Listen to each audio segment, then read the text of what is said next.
চতুর্দশীর কথা শুনে আসছি। এই দিন 14 প্রদীপ জ্বালানো ও 14 শাক খাওয়ারও প্রথা শোনা যায়। তবে কি এই ভূত চতুর্দশী, কেনই বা পালন করা হয়?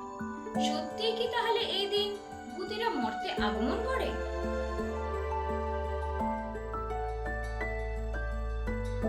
আশ্বিন মাসে কৃষ্ণপক্ষের চতুর্থী বা ধনত্রয়োদশী বা ধনতেরাসের পরের দিন এবং দীপাবলি অমাবস্যার আগের দিন এই ভূত চতুর্দশী বাংলার ঘরে ঘরে পালন করা হয়।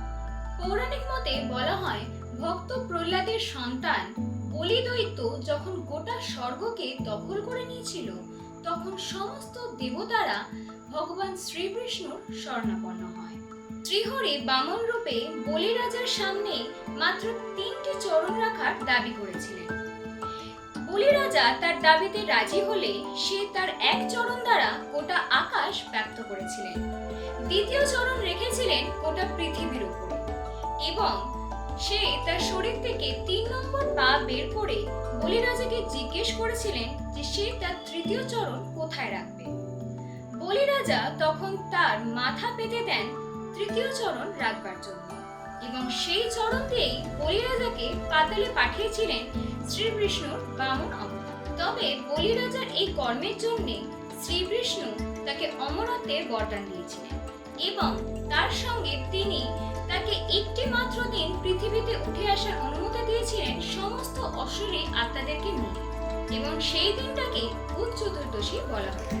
আবার পুরাণ মতে এও বলা হয় যে এই দিন স্বর্গ ও নরকের দ্বার পরলোকগত আত্মাদের নিজেদের ঘরে ফেরার জন্য খুলে দেওয়া হয়। এই দিনে 14 পুরুষকে শ্রদ্ধা জানিয়ে 14 শাক খাওয়াও একটি প্রথা আছে। কিন্তু এই 14 শাক খাওয়ার আসল কারণ হলো এই ভূত চতুর্দশীর সময় আবহাওয়া পরিবর্তন হওয়ার জন্য এই সময় এই 14 শাক ওষুধ হিসেবে আমাদের শরীরে কাজ করে।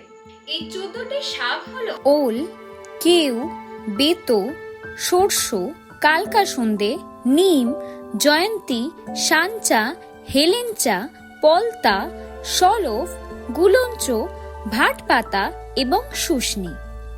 পূর্বপুরুষদের পথ দেখানোর জন্য এই দিন 14 প্রদীপ জ্বালানো হয়। তবে কথিত আছে এই দিনই রামচন্দ্র রাবণ বধের পর মা সীতা ও লক্ষ্মণকে নিয়ে যখন অযোধ্যায় ফিরেছিলেন, তখন সারা অযোধ্যাবাসী গোটা অযোধ্যা নগরীকে প্রদীপ দিয়ে সাজিয়েছিলেন। এখনো এই দিনে সরজ নদের ধারে লক্ষ লক্ষ প্রদীপ জ্বালানো হয়। এই দিনে মা কালীকে চামুণ্ডা রূপে পুজো করা হয়, এবং এই দিনে বাড়ির চারপাশে শস্য ছড়ানো হয় যাতে কোনো অশুভ শক্তির আগমন না ঘটে। এইভাবে বছর বছর বাংলার ঘরে ঘরে ভূত চতুর্দশী পালন করা হয়।